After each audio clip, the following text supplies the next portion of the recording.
ഗാസയിൽ പോളിയോ ഉൾപ്പെടെയുള്ള സാംക്രമിക രോഗങ്ങൾ പടർന്നു പിടിക്കുന്നതിൽ അതീവ ആശങ്കയെന്ന് ലോകാരോഗ്യ സംഘടന.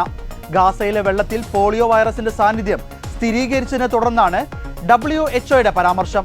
ഈ സ്ഥിതി തുടർന്നാൽ യുദ്ധത്തിൽ മരിക്കുന്നവരെക്കാൾ കൂടുതൽ പേർ പകർച്ചവ്യാധി ബാധിച്ചു മരിക്കുന്ന അവസ്ഥയുണ്ടാകുമെന്നും WHO പാലസ്തീൻ മേഖല ആരോഗ്യ വിഭാഗം തലവൻ അയാദിൻ സാപ്പർകോവ് പറഞ്ഞു.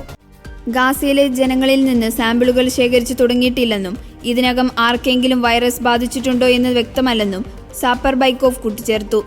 ഗാസ മുനമ്പിലെ 6 ഇടങ്ങളിൽ നിന്ന് ശേഖരിച്ച വെള്ളത്തിൽ ടൈപ്പ് 2 പോളിയോ വൈറസിന്റെ സാന്നിധ്യമുണ്ടെന്ന് ഗ്ലോബൽ പോളിയോ ലാബറട്ടറി നെറ്റ്വർക്ക് കണ്ടെത്തിയതായി WHO കഴിഞ്ഞയാഴ്ച അറിയിച്ചിരുന്നു. ഗാസയിൽ കഴിഞ്ഞ വർഷം ഹെപ്പറ്റൈറ്റിസ് എ പടർന്നു പിടിച്ചിരുന്നു.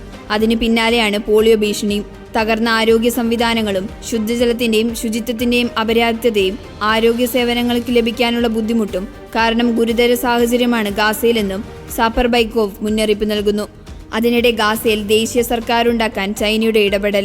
ഹമാസും ഫത്തായയും അടക്കം 14 സംഘടനകൾ ഭിന്നതകൾ മാറ്റിവെച്ച് ഗാസയിൽ ഇടക്കാല ദേശീയ സർക്കാരുണ്ടാക്കാൻ ബെയ്ജിംഗിൽ നടന്ന ചർച്ചയിൽ തീരുമാനമായെന്ന് ചൈനയുടെ വിദേശകാര്യ മന്ത്രാലയം അറിയിച്ചു. ഈ മാസം 21 മുതൽ 23 വരെ നടന്ന ചർച്ചയിലാണ് ഐക്യ പാലസ്തീൻ സർക്കാരിന് ധാരണയായതെന്ന് വിദേശകാര്യ മന്ത്രാലയം വാങ് ലി വ്യക്തമാക്കി.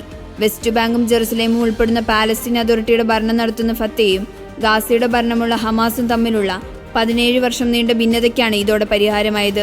മുൻപ് ഹമാസും ഫത്ത ഐക്യത്തിന് ഈജിപ്തും മറ്റ് അറബ് രാജ്യങ്ങളും നടത്തിയ ശ്രമങ്ങൾ പാഴായിരുന്നു. ഗാസയിൽ വെടിനിർത്തലിനും ബന്ദികളുടെ മോചനത്തിനും US മുൻകൈയെടുത്ത മധ്യസ്ഥ ചർച്ചകൾ തുടരുന്നതിനിടെയാണ് പാലസ്തീനിലെ ചൈനയുടെ ഇടപെടൽ.